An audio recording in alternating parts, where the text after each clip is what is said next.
Tout ce que je peux faire pour aider à faire tomber un mouchard est un plaisir. Donc c'était un plaisir pour vous quand vous avez commis ce meurtre? Vous voyez, c'est un peu... Je ne sais pas ce que mon avocat dirait si je répondais directement. Attendez, oui. Certains tueurs recherchent l'attention. Mais ces femmes transforment leurs crimes en sensations virales.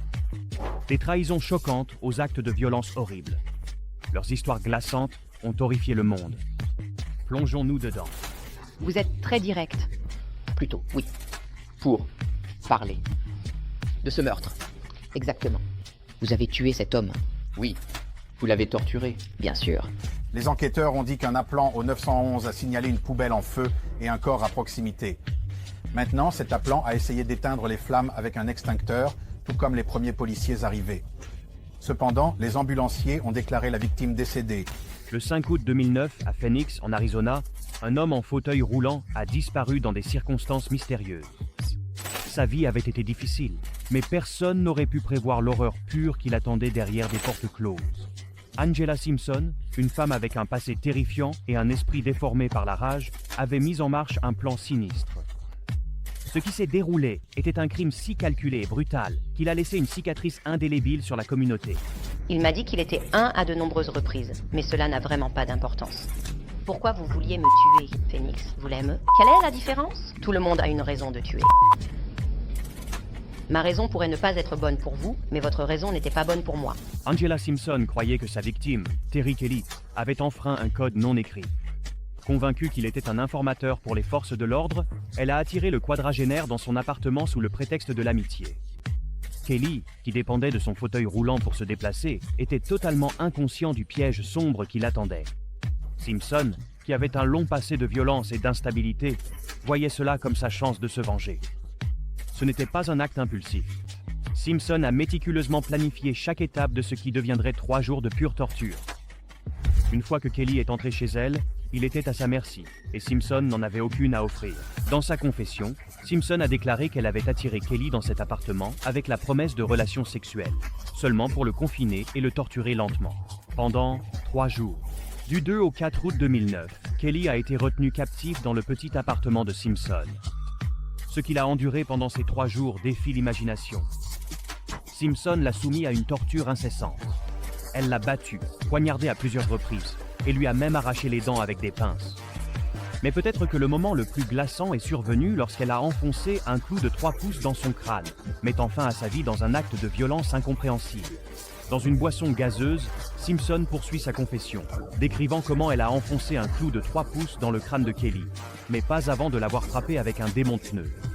Elle a ensuite déchiré son torse, mettant le feu aux restes découpés dans une benne à ordures à proximité. Comme si cela n'était pas assez horrifiant, Simpson a ensuite démembré le corps de Kelly, dans une tentative macabre de dissimuler son crime. Elle a entassé ses restes dans une benne à ordures accessible en fauteuil roulant avant d'y mettre le feu. Les restes carbonisés ont été découverts par les autorités, provoquant une onde de choc dans la communauté. Angela Simpson a avoué avoir assassiné et démembré un homme en fauteuil roulant, puis avoir jeté son corps dans une poubelle et tenté de brûler les preuves. Angela Simpson a été arrêtée peu de temps après le crime, et sa confession était tout simplement choquante. Lors des entretiens avec la police, elle a admis ouvertement ses actes, décrivant les détails de la torture et du meurtre avec un calme glaçant. Elle semblait même prendre plaisir à raconter ses méthodes, laissant les détectives stupéfaits par son absence de remords. Lors de son procès, en mars 2012, l'attitude de Simpson est restée tout aussi froide. Elle a plaidé coupable de meurtre au premier degré et d'incendie criminel, acceptant pleinement son sort. Le tribunal l'a condamnée à la prison à vie, sans possibilité de libération conditionnelle, garantissant qu'elle ne serait plus jamais un danger pour la société. Son bon ami est encore sous le choc 3 ans plus tard. Je me suis sentie vraiment mal quand j'ai entendu ce qui lui était arrivé. La salle d'audience était saisie d'horreur, alors que Simpson décrivait son crime avec une nonchalance glaçante. Il n'y avait ni excuses, ni larmes, ni signe de regret. Son attitude calme, même face à la prison à vie, a profondément troublé tous les présents. À part parler à tort et à travers, qu'a-t-il fait d'autre? Qui connais-tu? Ce n'est pas, c'est pour ça qu'il a été puni. C'est un déchet blanc, quelqu'un devait s'en débarrasser. C'est tout. La famille Kelly a eu du mal à comprendre la brutalité pure de ce qui avait été fait à Terry. Ce n'était pas juste un meurtre. C'était un acte de cruauté prolongé et calculé, motivé par un sens déformé de la justice. Pour la communauté de Phoenix, L'affaire est devenue un rappel obsédant du potentiel sombre de la rage incontrôlée. La brutalité choquante d'Angela Simpson était inoubliable, mais le cas suivant de Kelly Cochran révèle une histoire de loyauté pervertie qui est devenue mortelle. Regardez dans les yeux de la soi-disant femme diabolique du Michigan. Que voyez-vous? Je vois exactement ce que j'ai vu depuis le tout début. Elle est l'une des personnes les plus manipulatrices que vous rencontrerez jamais. Elle et son mari avaient conclu cet accord le soir de leur mariage. Que si l'un avait une liaison avec quelqu'un d'autre, c'était leur responsabilité de tuer la personne avec qui ils avaient eu la liaison. En apparence, Kelly Cochran semblait mener une vie ordinaire dans le Michigan avec son mari, Jason Cochran. Mais à huis clos, leur relation était loin d'être typique. Le couple avait conclu un pacte sombre et glaçant. Si l'un d'eux trompait l'autre, il serait obligé de tuer l'amant. Cet accord tordu allait préparer le terrain pour un crime si horrible qu'il laissa les enquêteurs peinant à reconstituer l'étendue de la cruauté de Kelly. Dès que vous entrez dans la maison, les poils se dressent sur votre nuque. Il lui est arrivé quelque chose. Je le savais au fond de moi. Kelly portait la culotte dans la famille, donc tout ce qu'elle voulait, Jason le faisait. En octobre 2014, Chris Reagan, un collègue et amant de Kelly Cochran âgé de 53 ans, a mystérieusement disparu, dans la péninsule supérieure du Michigan. Il se préparait à quitter la ville lorsqu'il a soudainement disparu sans laisser de traces. Lorsque la police a commencé à enquêter, elle a trouvé la voiture de Chris abandonnée sur un parking de covoiturage. À l'intérieur, il y avait un post-it avec des indications pour se rendre chez Kelly Cochran, la plaçant immédiatement au centre des soupçons. Excusez-moi, je viens de Montego. Quel genre de voyage exactement? Avec elle, c'était comme mensonge, mensonge, mensonge, vérité. Kelly a d'abord nié toute implication, insistant sur le fait qu'elle ne savait rien de la disparition de Chris. Mais son comportement a éveillé des soupçons. Alors que les enquêteurs approfondissaient leurs recherches, ils ont découvert que Kelly et Jason Cochran avaient attiré Chris chez eux, sous le prétexte d'une soirée romantique, pour ensuite le piéger brutalement. Jason a tiré sur Chris avec un fusil, exécutant l'accord mortel, tandis que Kelly restait à côté. Chris Reagan a disparu dans la péninsule supérieure du Michigan en octobre 2014. L'enquête sur sa disparition n'a mené nulle part. Cochran et son mari Jason avaient été interrogés mais pas arrêtés. Ce qui avait commencé comme un pacte pour punir l'infidélité s'est rapidement transformé en une dissimulation cauchemardesque. Le couple a démembré le corps de Chris, se débarrassant de ses restes dans la nature sauvage de la péninsule supérieure du Michigan. Malgré leurs efforts, les incohérences croissantes de Kelly et les preuves pointant vers son implication ont maintenu la pression policière. Peu de temps après, le couple est retourné dans le nord-ouest de l'Indiana lorsque Jason Cochran est mort d'une apparente overdose. C'est alors que les pièces du puzzle ont commencé à s'assembler. Après des années de soupçons, le monde de Kelly a commencé à s'effondrer. En 2016, Jason Cochran a été retrouvé mort dans leur maison en Indiana, apparemment d'une overdose d'héroïne. Mais la famille de Jason pensait autrement, et une autopsie a révélé que sa mort était intentionnelle. Kelly lui avait injecté une dose mortelle, le réduisant au silence définitivement et mettant fin à leur sombre partenariat.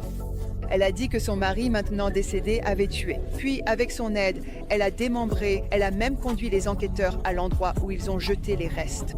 Là-bas dans cette zone, un peu à droite et en arrière où ça fait un peu. Devenue veuve, Kelly a fui la région, mais les autorités l'ont rapidement rattrapée. Lors de l'interrogatoire, elle a fait des aveux stupéfiants, admettant non seulement le meurtre de Jason, mais aussi avoir aidé à planifier et exécuter le meurtre de Chris Reagan. Elle a même prétendu avoir tué plusieurs autres victimes, bien que ses aveux n'aient jamais été entièrement prouvés. La meurtrière Kelly Cochran, condamnée à vie sans possibilité de libération conditionnelle, Cochran a été reconnue coupable de meurtre au premier degré, de complicité de 4 autres chefs d'accusation criminelle en février. En 2017, Kelly Cochran a été condamnée pour le meurtre de Chris Reagan et a été condamnée à la réclusion à perpétuité sans libération conditionnelle. Elle a également été reconnue coupable de la mort de Jason Cochran, ajoutant 65 ans supplémentaires à sa peine. Les procureurs l'ont décrite comme manipulatrice, calculatrice et dépourvue de remords. Une femme qui non seulement a orchestré des crimes brutaux, mais qui s'est délectée du chaos qu'elle a laissé derrière elle. Avez-vous une conscience? Est-ce juste? Je veux dire, avez-vous toujours ressenti cela? J'ai toujours été comme ça, madame. Les lettres d'adieu glaçantes de Kelly, écrites peu avant son arrestation, laissaient entrevoir son détachement complet de la réalité.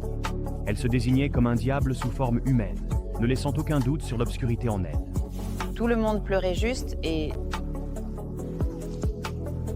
La famille de Chris était assise derrière moi et la première chose que j'ai faite a été de me retourner et de les embrasser. Dans la salle d'audience, les proches de Chris Reagan étaient assis dans un silence stupéfait, tandis que Kelly détaillait les événements menant à sa mort.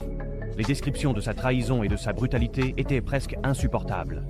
La famille de Jason Cochran, encore aux prises avec son meurtre, a exprimé sa douleur d'avoir été trompée par la personnalité manipulatrice de Kelly. S'il ne m'avait jamais rencontré, il serait ici aujourd'hui. 35 ans. Kelly Cochran, âgée de 35 ans, ne marchera plus jamais libre, condamnée pour avoir tué son amant puis son mari. L'attitude de Kelly pendant son procès était froide et sans émotion, laissant ceux présents ébranlés par son manque d'humanité. Ses déclarations sur le fait d'avoir d'autres victimes ont encore plus horrifié tout le monde, cimentant sa réputation comme l'une des tueuses les plus glaçantes à être jugée. Le pacte mortel de Kelly Cochran a brisé des vies et laissé une traînée d'horreur. Mais le prochain cas de Heather Mack révèle une trahison encore plus proche de chez elle. Sa mère, Sheila de Wise Mack. Les procureurs ont déclaré que Mack avait comploté pour tuer sa mère afin qu'elle et son petit ami, Tommy Schaefer, puissent accéder à plus d'1 million de dollars d'un fonds fiduciaire. Cela vous laissera remettre en question tout ce que vous pensiez savoir sur l'adolescente meurtrière condamnée pour avoir massacré sa propre mère pendant leurs vacances en famille.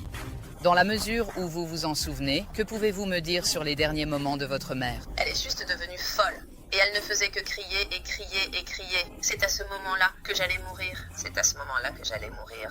En 2014, des vacances luxueuses à Bali ont pris une tournure horrifiante qui a choqué le monde. Heather Mack, une jeune femme de 19 ans de Chicago, a voyagé avec sa mère, Sheila von Wise Mack, vers l'île idyllique. Mais ce qui semblait être une escapade paisible était en réalité le théâtre d'un complot sinistre. À la fin du voyage, Sheila serait morte, et Heather se retrouverait au centre d'une affaire de meurtre internationale qui captiverait les gros titres pendant des années.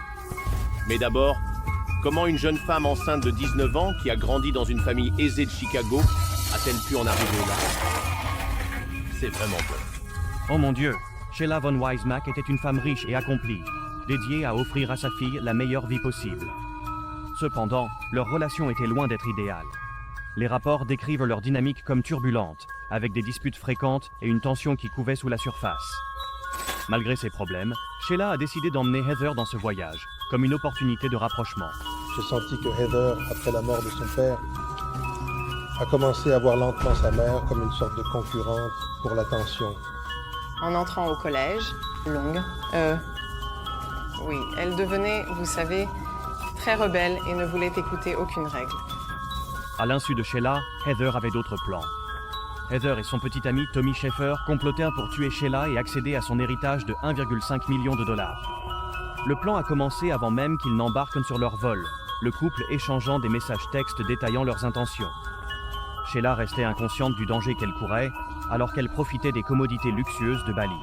De l'extérieur, du moins, cela ressemblait beaucoup à la famille qui avait tout, y compris cette maison tentaculaire d'1,5 million de dollars dans le quartier historique Frank Lloyd Wright de Chicago. Mais à l'intérieur, tout n'était pas comme il semblait. Le 12 août 2014, la tension a éclaté dans un acte de violence horrible. Après une dispute dans leur chambre d'hôtel, au prestigieux St.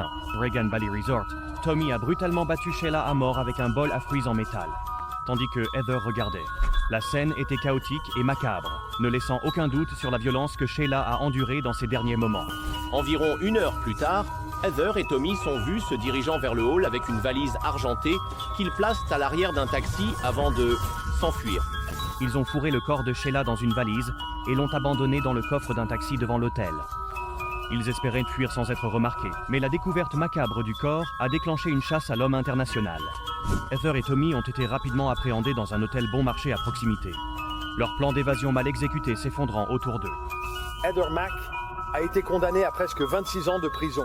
La femme d'Oak Park a plaidé coupable d'avoir aidé à tuer sa propre mère lors de vacances à Bali en 2014. Le procès a été un spectacle médiatique, avec les actions choquantes de Heather et Tommy exposées au monde entier. Tous deux ont admis leur rôle dans le crime, mais leur récit était rempli de reproches et de transferts de responsabilités.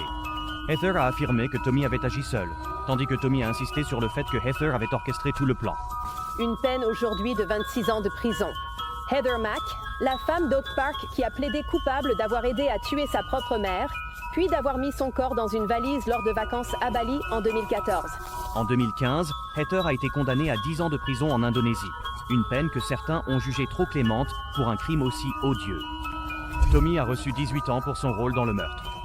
Cependant, l'histoire de Heather ne s'est pas arrêtée là. Après avoir purgé une partie de sa peine en Indonésie, elle a été extradée vers les États-Unis en 2021, où elle a fait face à des accusations supplémentaires liées au crime. Je veux dire, je n'arrive tout simplement pas à comprendre la façon dont elle est morte et ce qu'ils ont fait à son pauvre, triste, pathétique corps sans vie. La salle d'audience était remplie d'incrédulité et de colère alors que les détails du meurtre de Sheila étaient relatés. Les amis et les proches de Sheila l'ont décrite comme une femme attentionnée et généreuse qui ne méritait pas une fin aussi cruelle. Sa mort insensée aux mains de sa propre fille a laissé beaucoup de gens peinant à comprendre l'ampleur de la trahison de Heather. Heather porte du maquillage et a l'air insouciante alors qu'elle tire la langue de manière ludique. Et voici l'héritière de 20 ans élevée à Chicago avec des lunettes de soleil à la mode, un grand sourire sur le visage. En contraste frappant, Heather est restée calme et sans remords pendant une grande partie des procédures. Son attitude calme n'a fait qu'alimenter l'indignation entourant l'affaire. Pour certains, son manque de remords visible a mis en évidence la froideur de ses actions, laissant une impression durable d'une jeune femme consumée par la cupidité et la manipulation. La trahison choquante de Heather Mack a stupéfié le monde, mais le cas suivant est encore plus sinistre. Blanche Taylor Moore, connue sous le nom de la Veuve Blanche, utilisait le poison comme arme de prédilection, laissant derrière elle une traînée de dévastation. Comment te sens-tu? Pas de problème, reste éveillé. Comment te sens-tu? Il est difficile de croire qu'une personne puisse faire une chose aussi horrible. Le charme discret d'une ville du Sud en Caroline du Nord cachait un sombre secret qui remontait à des années. Blanche Taylor Moore, une femme fréquentant l'église et bien élevée, avait tissé une toile de confiance autour d'elle. Mais derrière son sourire poli se cachait une veuve noire, qui utilisait le poison comme arme de prédilection, laissant derrière elle une traînée de victimes sans méfiance. Blanche Taylor Moore était une tueuse en série du comté d'Alamance, en Caroline du Nord. Ceci est la tombe de James Napoléon Taylor. Les victimes de Blanche étaient celles qui lui étaient les plus proches, des personnes qui lui faisaient confiance implicitement. Lorsque le révérend Wright Moore, son deuxième mari, est tombé gravement malade peu après leur mariage, les médecins étaient déconcertés. Les symptômes correspondaient à un empoisonnement à l'arsenic. Une révélation qui allait ouvrir les vannes à l'une des enquêtes les plus choquantes de l'histoire de la Caroline du Nord. Elle était charismatique. Elle était votre ménagère classique du Sud, célèbre bien sûr pour sa cuisine maison, que certaines personnes disaient littéralement mortelle. Bientôt, des soupçons ont émergé concernant les décès de James Taylor, son premier mari, et de Ray Reverend, un ancien petit ami. Tous deux avaient présenté des symptômes similaires avant leur fin prématurée. Les enquêteurs ont commencé à relier les points, découvrant un schéma glaçant de meurtre lent et calculé s'étendant sur des années. Blanche avait utilisé de l'arsenic pour éliminer ceux qui se trouvaient sur son chemin, que ce soit pour un gain financier ou par commodité personnelle. La veuve Blanche, une meurtrière condamnée qui aurait pu continuer à tuer. Si ce n'était pour l'homme qui a incroyablement réussi à survivre à sa toile maléfique, je me sens très chanceux et béni. En 1989, je pourrais être en vie. En 1989. La façade soigneusement construite de Blanche s'est effondrée lorsque des preuves médico-légales ont confirmé la présence d'arsenic dans le corps de Wright. Les autorités ont exhumé les corps de son ancien mari et de son petit ami, trouvant des doses mortelles du poison. Blanche a été arrêtée et accusée de plusieurs meurtres, provoquant une onde de choc dans sa communauté. Je veux juste être là pour les autres. En lui, chaque fois que je... Lors de son procès, les procureurs ont dressé le portrait d'une tueuse manipulatrice et sans pitié qui se cachait derrière son personnage religieux. Ils ont révélé comment Blanche avait forgé la confiance de ses victimes pour ensuite les trahir de la manière la plus odieuse. Les preuves contre elle étaient accablantes, y compris des témoignages de témoins et des rapports toxicologiques. Et elle va finalement témoigner et sa réponse sera, vous verrez, je ne suis pas coupable. Je ne suis pas censé être en prison du tout. Je reviendrai et nous jugerons cette affaire. Blanche a été reconnue coupable de meurtre au premier degré et condamnée à mort en 1991. Elle est devenue l'une des rares femmes dans le couloir de la mort aux États-Unis et à l'âge de 90 ans, elle reste la femme la plus âgée en attente d'exécution. Malgré les preuves accablantes, Blanche maintient son innocence, affirmant qu'elle a été victime de circonstances et d'accusations injustes. Lors de son procès, une Blanche, Taylor Moore, défiant, a pris la parole pour sa défense. J'ai été en prison pendant longtemps. C'était difficile, mais savoir que ma foi en Dieu, l'amour de ma famille et de mes amis. La salle d'audience était remplie de membres de la famille de ces victimes, beaucoup, visiblement bouleversés alors que les détails sinistres de l'affaire étaient exposés. Le calme que Blanche affichait pendant les procédures a déconcerté tout le monde présent. Son absence de remords contrastait fortement avec le chagrin des familles qui avaient perdu des êtres chers. Êtes-vous le jury unanime? Nous déclarons l'accusée Blanche Gay Taylor Moore coupable de meurtre au premier degré.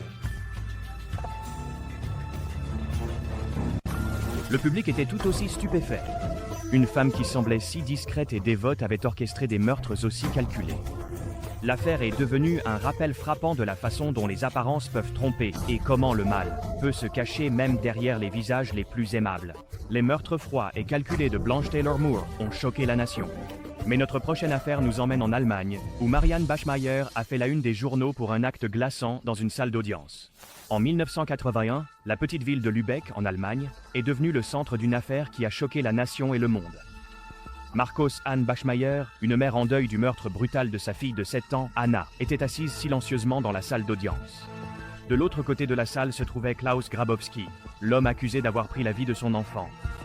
Ce qui s'est déroulé ce jour-là n'était pas seulement un procès, c'est devenu un symbole de la douleur profonde et brute qui peut pousser quelqu'un à rendre justice par ses propres moyens. Anna a grandi en étant une enfant heureuse et ouverte d'esprit. Mais parce que Marcos Anne travaillait souvent de nuit, elle dormait pendant la journée, laissant sa fille jouer ou socialiser avec les voisins à l'extérieur pendant des heures, sans surveillance.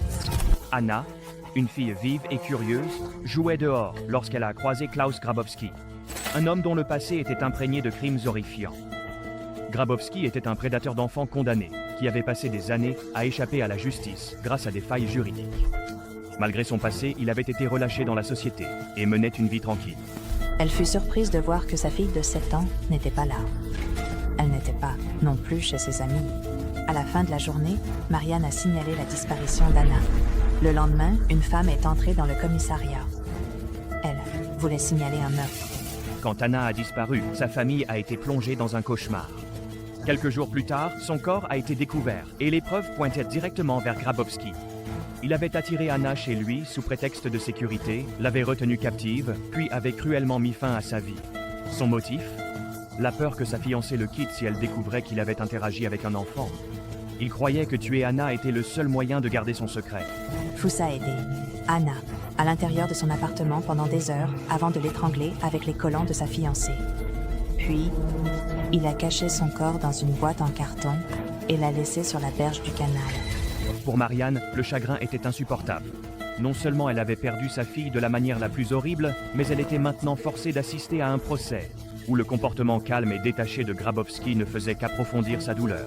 Marianne était submergée par la colère, le chagrin et la culpabilité.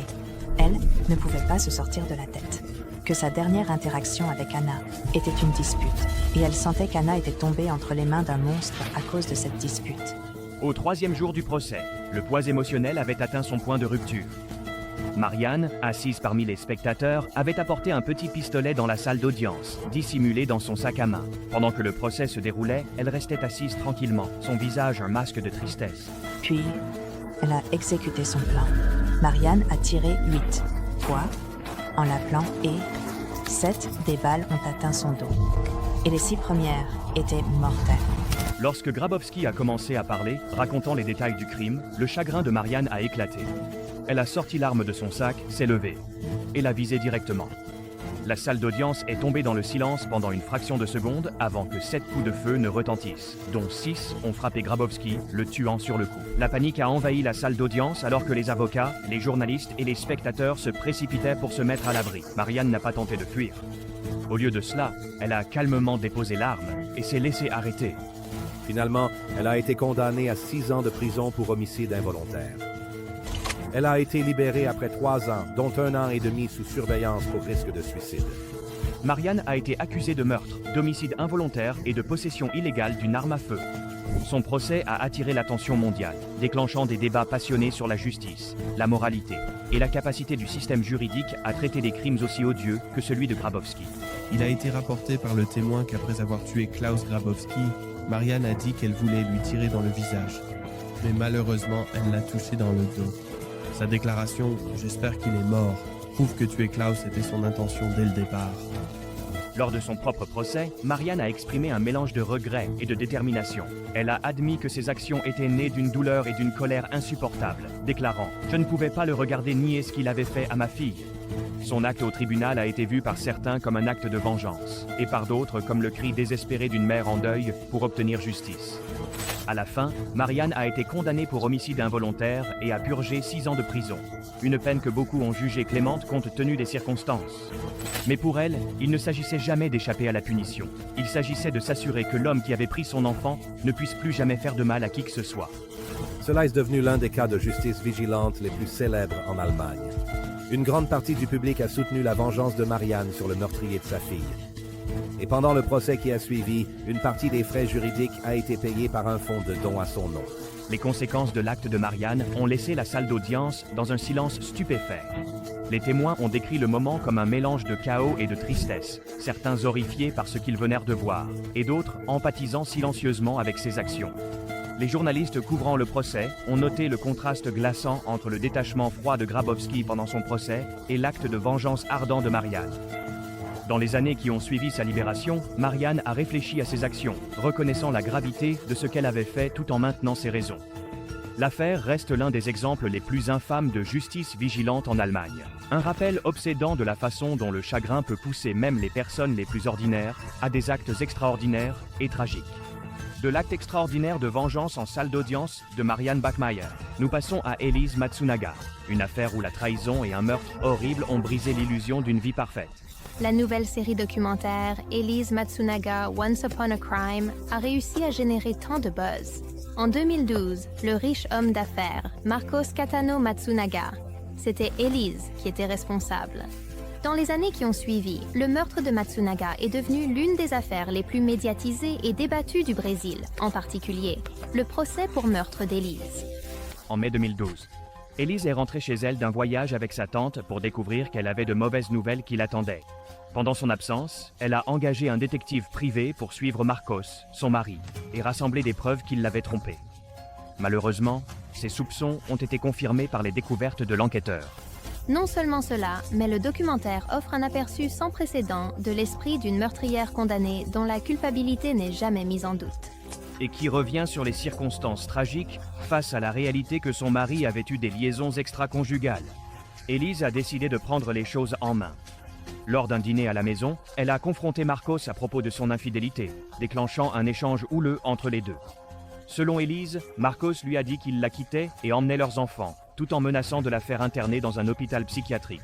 Pour les conséquences jusqu'à ce jour, les interviews prolongées d'Elise dans Once Upon a Crime donnent à la série l'impression d'une confession, que la meurtrière est honnête à propos de ses crimes.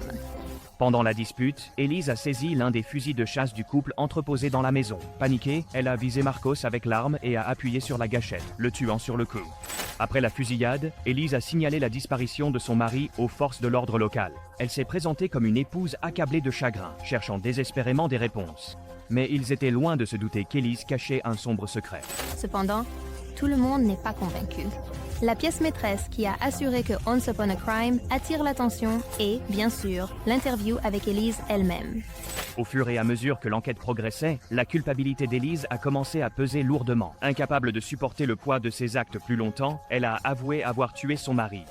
Lors du procès d'Elise, l'accusation a allégué qu'Elise avait planifié et exécuté un meurtre passionnel, alimenté par sa colère envers l'infidélité présumée de Marcos, qui a eu lieu en 2019 lors d'une permission de sortie non surveillée de sa peine de prison, un droit que tous les prisonniers brésiliens ont selon The Independent.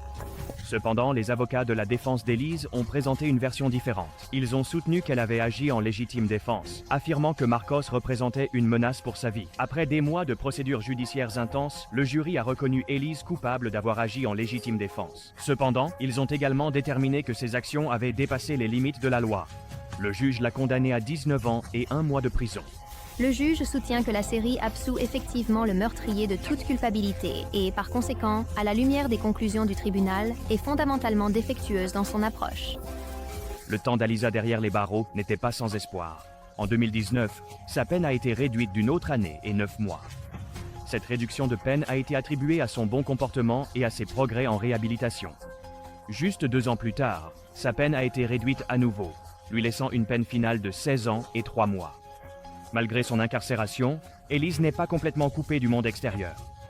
Elle a obtenu l'autorisation de passer 1 semaine par mois en dehors des murs de la prison.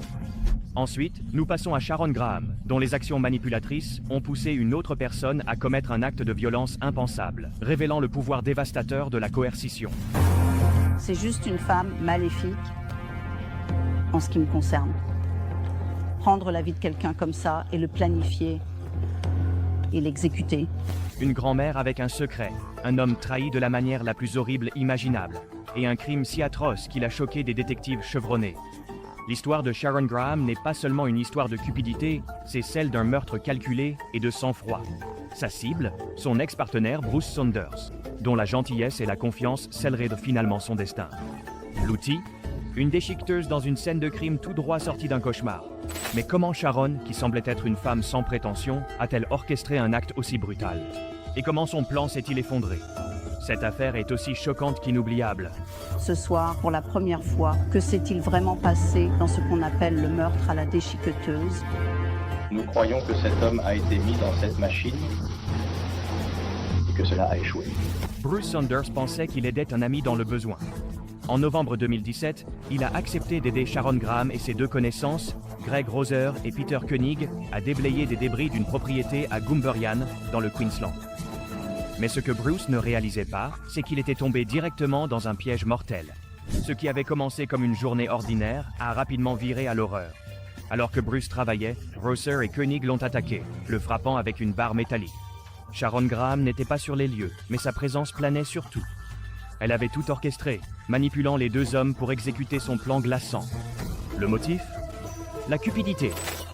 Sharon devait toucher 750 000 $ de la police d'assurance vie de Bruce. Elle avait convaincu ses complices que le gain en vaudrait la peine, utilisant manipulation et mensonge pour les pousser à commettre un meurtre. Pour couvrir leurs traces, ils ont mis en scène la mort de Bruce comme un accident. Son corps a été passé dans une déchiqueteuse de bois, le réduisant à peu plus que des fragments. La scène était si horrible que même les secouristes les plus expérimentés en sont restés ébranlés. Mais ce que les enquêteurs ont découvert ensuite allait exposer le réseau de mensonges de Sharon et démanteler son plan mortel. Mais la police doutait de l'histoire de Sharon Gray, et quand vous entendrez ce qui se passait vraiment, vous comprendrez pourquoi. Vous voyez, Sharon vivait avec Bruce Saunders au moment de sa mort, mais elle était aussi en relation avec Greg Rosa et un 3e homme, Peter Koenig. Au début, cela semblait être le crime parfait. La mort de Bruce a été rapportée comme un accident tragique. Un homme simplement pris dans la machinerie. Mais les enquêteurs ont remarqué quelque chose d'inhabituel. Le corps de Bruce ne montrait pas le type de blessure. Cohérente, avec une chute accidentelle dans le broyeur de bois. Un examen plus approfondi a révélé des signes de lutte. Les motifs de projection de sang suggéraient que Bruce avait été frappé avant que son corps ne soit placé dans la machine. Les soupçons se sont portés sur Sharon, Greg et Peter lorsque des incohérences ont émergé dans leurs récits. Le calme de Sharon lors de l'interrogatoire était déconcertant. Elle prétendait être dévastée par la mort de Bruce. Pourtant, ses relevés téléphoniques racontaient une autre histoire. Quelques heures seulement après le meurtre, elle a envoyé un texto à Greg et Peter, leur rappelant de s'en tenir à leur version. La pièce finale du puzzle est venue d'un témoin, un agriculteur local qui avait vu Greg et Peter agir de manière suspecte près de la propriété, le jour de la mort de Bruce. Munis de ce témoignage, les détectives ont arrêté les 3 suspects. Lors d'une perquisition sur la propriété de Rosa, la police a découvert 2 notes écrites par Rosa qui détaillaient un plan antérieur pour assassiner Bruce Saunders. Lors du procès, les détails horrifiants du plan de Sharon ont été révélés au grand jour. Le professeur a dressé un portrait glaçant d'elle en tant que cerveau, utilisant la manipulation et la cupidité pour pousser les 2 hommes à commettre un meurtre. Greg Rosa, qui avait brandi la barre de métal, a plaidé coupable et a été condamné à la réclusion à perpétuité. Peter Koenig, qui a aidé dans l'attaque, a également été condamné à la prison à vie. Le procès de Sharon Gray est devenu une sensation médiatique. Son comportement froid et calculateur au tribunal a choqué ceux qui suivirent l'affaire. Lorsque le jury est revenu avec un verdict de culpabilité, le juge n'a pas mâché ses mots, la condamnant à la réclusion à perpétuité sans possibilité de libération conditionnelle. Il a qualifié ses actions d'actes prémédités de pure méchanceté. Et les irréductibles disent, sur Terre, il a été assassiné. Je ne pouvais pas y croire parce que c'est une personne si gentille. Et pourquoi les gens feraient-ils cela pour de l'argent? Dans la salle d'audience, les amis et la famille de Bruce Saunders pouvaient à peine contenir leur chagrin. Il avait été un homme gentil et généreux, faisant confiance à la mauvaise personne en Sharon Gray. Pour ceux qui l'aimaient, sa trahison n'était pas seulement choquante, elle était totalement inconcevable. Elle n'a pas seulement tué Bruce, elle a détruit tous ceux qui tenaient à lui. Le juge a qualifié le crime de l'un des plus horribles qu'il ait jamais présidé, soulignant l'impact profond qu'il a eu sur la communauté. Pour les enquêteurs, l'affaire a servi de rappel glaçant de la façon dont la cupidité peut pousser les gens à commettre des actes de cruauté inimaginables. La condamnation à perpétuité de Sharon confirme qu'elle ne fera plus jamais de mal à quiconque. Mais pour les proches de Bruce, la douleur de sa mort brutale et la trahison par quelqu'un en qui il avait confiance persisteront à jamais. Elle avait 19 ans et était handicapée sur le plan du développement. Les enquêteurs disent qu'elle a été tuée à cause d'une arnaque en ligne. Un homme qu'il n'avait jamais rencontré. Promis, des millions de dollars pour assassiner quelqu'un. Il était très factuel à propos de toute l'affaire, presque désinvolte. Quand il m'a raconté avoir tiré sur Cynthia à la tête et avoir poussé son corps dans l'eau, il a ri. Et je n'oublierai jamais cela de ma vie. Dans la nature sauvage et reculée de l'Alaska, une trahison sinistre s'est déroulée. Cynthia Hoffman, une jeune femme de 19 ans au grand cœur, croyait qu'elle partait pour une simple randonnée avec des amis. Au lieu de cela, elle est tombée dans un piège calculé. Un piège qui mettrait fin à sa vie dans un meurtre glaçant et insensé. Tout a commencé par une étrange arnaque en ligne de catfishing. Darren Shillmiller s'est fait passer pour un millionnaire en ligne, offrant 9 millions de dollars pour, je cite, violer et tuer quelqu'un en Alaska. Je suis désolé, je ne voulais pas le faire. Je ne voulais pas le faire. Cynthia Hoffman était complètement inconsciente. La jeune fille, de 18 ans qu'elle considérait comme sa meilleure amie, l'avait ciblée dans un complot meurtrier. Son oncle, Don Hoffman, dit que cela était caractéristique de sa nature confiante et de sa naïveté. Denali Bruce, alors âgé de 18 ans, a été attiré dans un sombre réseau de manipulation par un prédateur en ligne. L'homme, se faisant passer pour un riche millionnaire nommé Tyler, lui a promis 9 millions de dollars en échange de preuves vidéo d'un meurtre.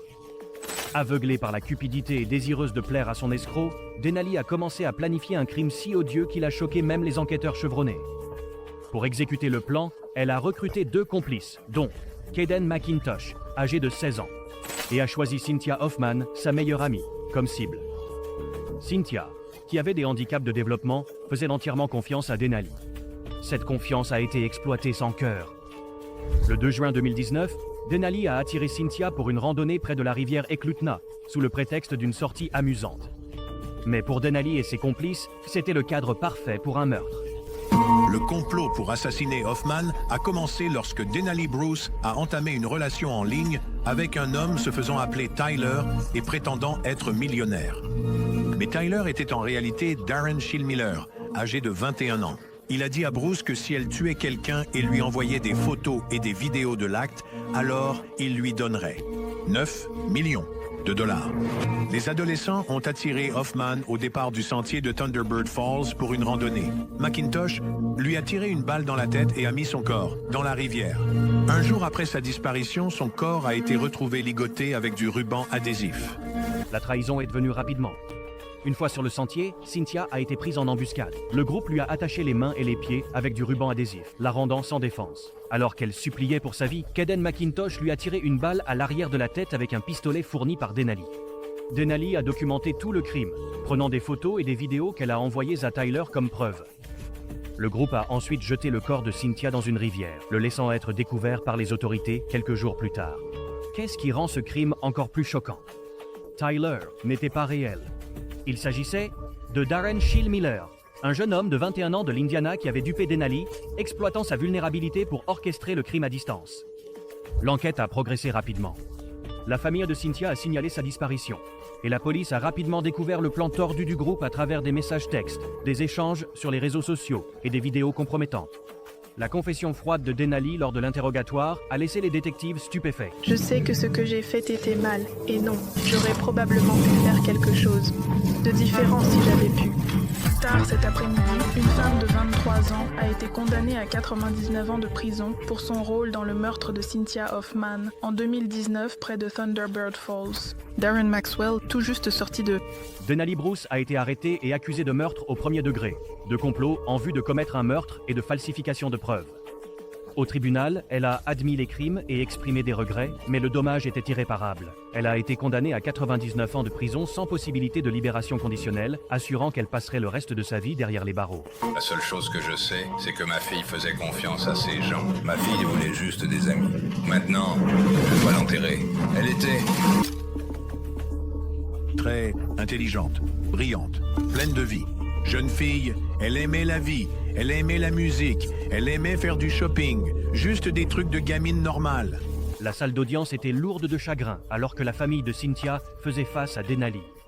Son père a décrit Cynthia comme une âme innocente et confiante, dont la gentillesse a été cruellement exploitée. Il a qualifié le crime d'impardonnable et de rappel tragique des dangers de la manipulation en ligne.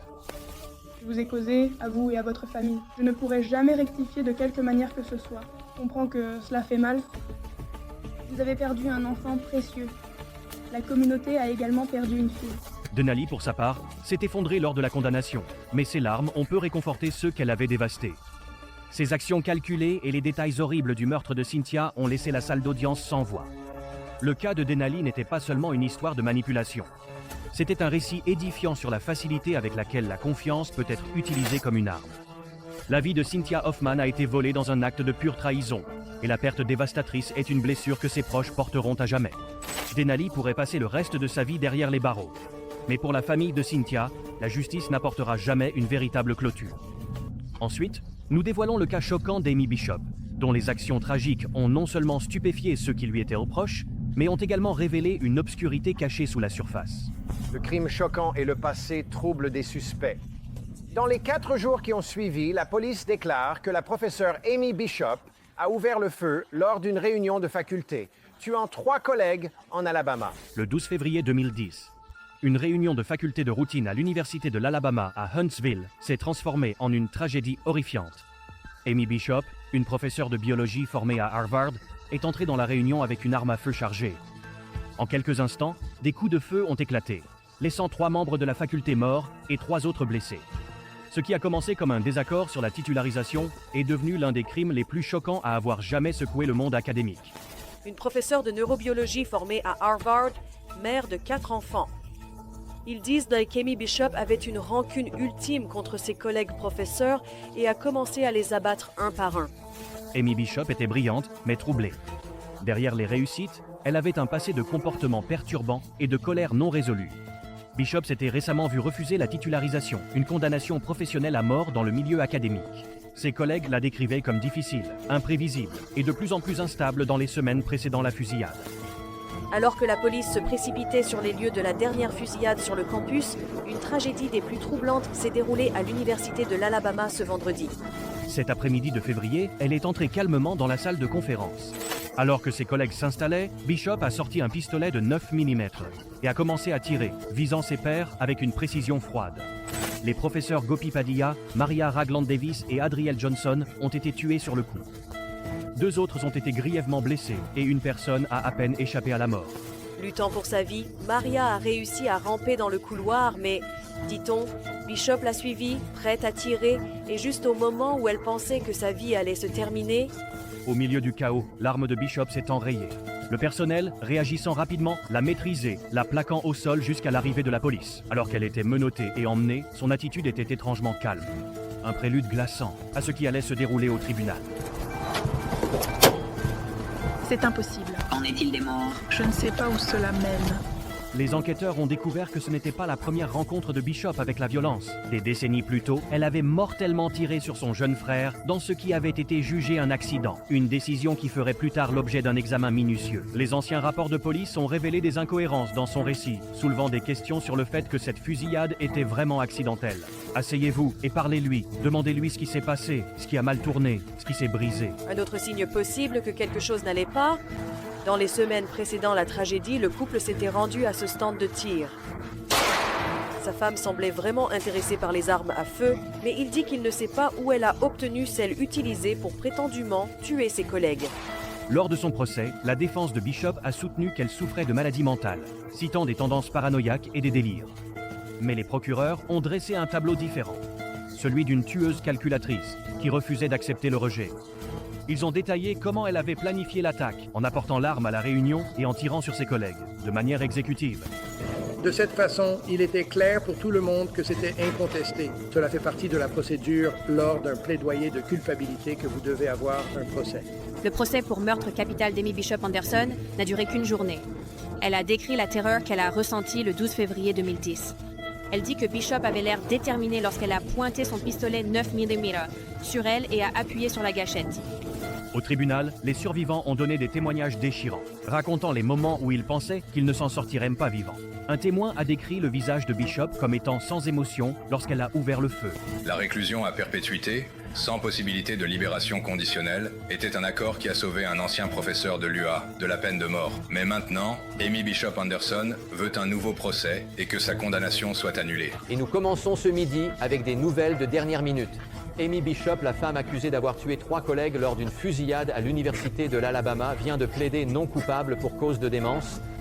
Amy Bishop a plaidé non coupable de meurtre avec préméditation pour éviter la peine de mort en raison de la démence. Le juge l'a condamnée à la réclusion à perpétuité sans possibilité de libération conditionnelle. Lors de la condamnation, Bishop n'a montré aucune émotion visible, restant silencieuse alors que le poids de ses actes était exposé. Les familles de ses victimes ont décrit la douleur de perdre leurs proches, qualifiant les actions de Bishop d'impardonnables. Son absence de remords contrastait fortement avec la dévastation qu'elle a causée. Des photos des victimes sur la scène du crime ont été montrées pendant le procès. Bishop a baissé la tête lorsque les photographiques de ses actions ont été montrées. Grady. Après les coups de feu, Bishop s'est dirigé vers le 2e étage, a nettoyé l'arme utilisée lors de la fusillade et a jeté celle-ci ainsi que la veste tachée de sang qu'elle portait à la poubelle. Dans la salle d'audience, les survivants et les familles des victimes étaient submergés par le chagrin, leurs émotions évidentes alors qu'ils partagèrent des souvenirs des vies vibrantes qui ont été volées. L'atmosphère était lourde, empreinte de douleur et de perte. Pendant ce temps, l'absence de réaction de Bishop déconcertait ceux présents. Elle restait assise en silence, ne montrant ni remords ni émotion. Un rappel glaçant de la nature froide et calculée de son crime. L'ambition mortelle d'Amy Bishop a laissé des vies en ruine, mais le crime impensable de Darren Routier a choqué la nation. La réaction glaçante d'une mère dans la salle d'audience vous laissera tout remettre en question. Premières heures du 6 juin 1996, le quartier calme et résidentiel de Rowlett, au Texas, a été secoué par un appel frénétique au 911. Une mère, sa voix paniquée et tremblante, a crié à l'aide, affirmant que sa maison avait été envahie. Lorsque les premiers intervenants sont arrivés, ils ont découvert une scène horrifiante qui allait captiver la nation pendant des décennies. 2 jeunes garçons, Devin, 6 ans, et Damon, 5 ans, avaient été poignardés à mort. Et leur mère, Darlie Routier, était blessée et couverte de sang. Elle a dit qu'elle avait repoussé l'attaque. La seule description de l'attaquant était un homme blanc portant des vêtements sombres. Mais à mesure que les enquêteurs reconstituaient les événements de cette nuit-là, des questions troublantes ont commencé à émerger. Darlie était-elle la victime d'une invasion de domicile brutale ou le véritable danger était-il beaucoup plus proche de chez elle? La police a passé une grande partie de la journée à enquêter méticuleusement sur la scène du crime. La scène du crime peignait un tableau chaotique. Du sang tachait les murs, un verre à vin brisé gisait sur le sol, et un couteau était abandonné dans la cuisine. Darlie, avec une profonde entaille au cou et des blessures au bras, affirmait qu'elle avait repoussé un intrus qui avait attaqué sa famille. Elle a dit qu'elle s'était réveillée pour trouver un homme debout au-dessus d'elle avant qu'il ne s'enfuit dans la nuit. Cependant, les enquêteurs sont devenus méfiants en examinant la scène. Les blessures de Darlie, bien que graves, semblaient moins menaçantes pour sa vie que celles infligées à ses fils. Les preuves dans la maison ne semblaient pas correspondre à son récit. Le couteau de cuisine, identifié comme l'arme du crime, a été trouvé avec des fibres d'une moustiquaire coupée, suggérant qu'il avait été mis en scène. Les actions de Darlie dans les jours suivant les meurtres ont ajouté au doute. Juste 8 jours après la mort de ses fils, Ella a été filmée sur leur tombe, en train de célébrer l'anniversaire de Devin. Ella a été vue en train de rire, de vaporiser des serpentins et de chanter, un moment que les procureurs utiliseraient plus tard pour argumenter qu'elle manquait de véritable chagrin. Et je me souviens à quel point j'étais choquée en voyant cela. Et je n'étais pas le seul à être choquée. J'ai vraiment été surpris par son comportement. Je vous le dis, en tant que parent, j'ai trouvé cela écœurant. Lorsque l'affaire a été portée devant le tribunal, les procureurs ont dressé un tableau glaçant d'une mère qui avait craqué. Ils ont soutenu que Darlie, accablée par le stress financier et les défis de l'éducation de 3 enfants, a tué ses 2 fils aînés. Dans un accès de rage, elle a mis en scène la scène du crime pour qu'elle ressemble à une invasion de domicile. Les enquêteurs du département de police de Rowlett ont arrêté Darlie Routier. Nous croyons que le suspect masculin blanc, décrit par Darlie Routier comme l'homme qui l'a attaqué et a tué ses enfants, n'a jamais existé. La seule conclusion que nous pouvions tirer était qu'elle préparait le terrain pour expliquer pourquoi. Vous ne trouverez pas d'empreinte d'un intrus là-dessus. Quand elle a dit « ne touchez à rien », ça a fait tilt dans ma tête, vous savez. Oh mon Dieu, je viens de toucher une pièce à conviction. Des preuves clés ont scellé son sort. Le couteau de cuisine était lié aux fibres de la moustiquaire. Et l'analyse médico-légale a suggéré que les éclaboussures de sang ne correspondaient pas à son récit des événements. Les enquêteurs ont également noté l'absence de signes de lutte ou d'effraction, ce qui a jeté un doute supplémentaire sur l'histoire de Darlie. Au tribunal, Darlie a maintenu son innocence, mais l'accusation a répliqué avec la fameuse vidéo du spray festif, affirmant qu'elle montrait son comportement froid et détaché. Son équipe de défense a soutenu qu'elle faisait son deuil à sa manière, mais le jury n'a pas été convaincu. Charlie Routier s'était infligé les blessures lui-même. Je jure que je n'ai pas tué mes enfants. Je le jure. Après un procès dramatique, Darlie Routier a été reconnu coupable du meurtre de Damon et condamné à mort. La décision a provoqué une onde de choc à travers le pays. Alors que certains ont salué le verdict comme une justice pour 2 garçons innocents, d'autres ont remis en question la gestion de l'affaire. Darlie reste dans le couloir de la mort, maintenant obstinément son innocence. Les défenseurs de Darlie ont demandé des tests ADN sur les preuves de la scène de crime, croyant que cela pourrait l'innocenter. À ce jour, l'affaire est embourbée dans la controverse, avec des partisans et des détracteurs farouchement divisés sur sa culpabilité. Alors, tout le monde est revenu précipitamment dans la salle d'audience. Le verdict était coupable. Dolly, avez-vous des commentaires? Y a-t-il quelque chose que vous aimeriez dire? Je n'ai pas tué mes enfants. Vous me dites qu'une personne normale, non violente, sans maladie mentale, pourrait tuer de sang-froid ses propres enfants, sans aucune raison valable. Darlie a toujours affirmé depuis le début que son mari n'avait rien à voir avec la mort de ses 2 garçons. La salle d'audience était remplie d'émotions brutes lorsque le verdict a été prononcé. La famille de Darlie pleurait ouvertement, tandis que d'autres restaient assis dans un silence stupéfait. Les procureurs restaient fermes, confiants dans leur affaire, tandis que la défense promettait de continuer à se battre pour la liberté de Darlie. Darlie, cependant, montrait peu de réaction alors que son sort était scellé. Elle semblait calme, mais défiante, déclarant que la vérité finirait par éclater. Pour les familles de Devin et Damon, aucun verdict ne pourrait jamais annuler la tragédie de cette nuit, laissant une communauté à jamais hantée par la question. Le système judiciaire a-t-il pris la bonne décision? Les réactions glaçantes de ces tueuses virales ne sont que le début. La prochaine vidéo révèle des crimes encore plus choquants et des moments de tribunal qui vous laisseront stupéfaits. Ne le manquez pas. Regardez maintenant pour être témoin des rebondissements les plus incroyables de l'histoire du True Crime.